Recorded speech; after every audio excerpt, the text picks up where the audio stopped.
Raiganj medical college ও হাসপাতালে অস্বাস্থ্যকর পরিবেশের জন্য রোগী সুস্থ হতে এসে আরো অসুস্থ হয়ে পড়ছেন বলে অভিযোগ উঠেছে।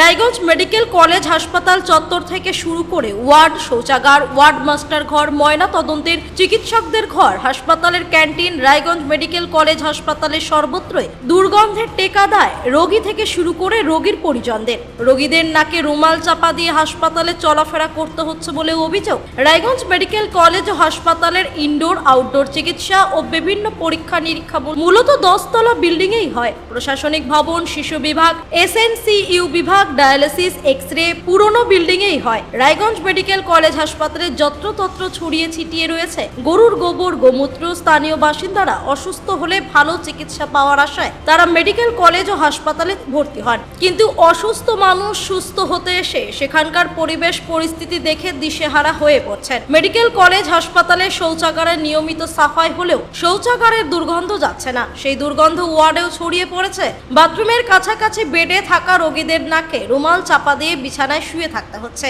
ওয়ার্ডের ভেতরেও সাফাই অনিয়মিত হওয়ায় রোগীদের উৎকট গন্ধ সহ্য করতে হচ্ছে। রোগীদের অভিযোগ, দিনে দুবারের বেশি ওয়ার্ড বা শৌচাগার সাফ করা হয় না। গুরুত্বপূর্ণ প্রশাসনিক ভবনে অথবা ময়না তদন্তের রিপোর্ট নিতে গেলে গরুর গোবর ও গোমূত্র পার হয়ে যেতে রীতিমতো কষ্টসাধ্য হয়ে উঠছে রোগীর পরিজন থেকে শুরু করে স্বাস্থ্যকর্মীদের। আপনার নাম? আমার নাম আপনার নাম? আমার নাম কমল সরকার। কে মারা গেছে আপনার? আমার পাড়ার একটা ছিল ভাসতে তো এখানে এসে কি দেখলেন? এই যে যেখানে গরুর গোবর, যেখানে ইউডি অফিসার বসে আছে, বসে থাকা যাচ্ছে না, দুনিয়ার নোংরা, আবার কুকুর শুয়ে থাকতেছে, ওদিকে সার গরু হাইগেট হয়ে যাচ্ছে, ওর ভিতরে বসে পুলিশ অফিসাররা কাজ করছে, আমরাও বসে আছি। গন্ধে কি টেকা যাচ্ছে? না, প্রচুর গন্ধ, দুর্গন্ধে ছড়াচ্ছে, অফিসারগুলো কাজ করতে পারছে না। আছে, নোংরা আছে। আমি বললাম এসে একজনকে, দাদাকে বললাম, বলছে এগুলো আমরা বলতে পারবো না, আমি যেখানে নোংরা আছে আমরা বসে থাকছি, কী করে এটা হয় বললাম, কিন্তু বলছে আমরা বলতে পারবো না। কি মনে হচ্ছে? সুস্থ?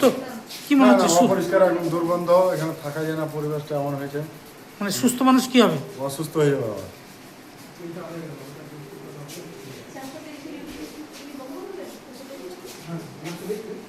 রায়গঞ্জ থেকে বিথিকা পালের রিপোর্ট, কুলিক নিউজ।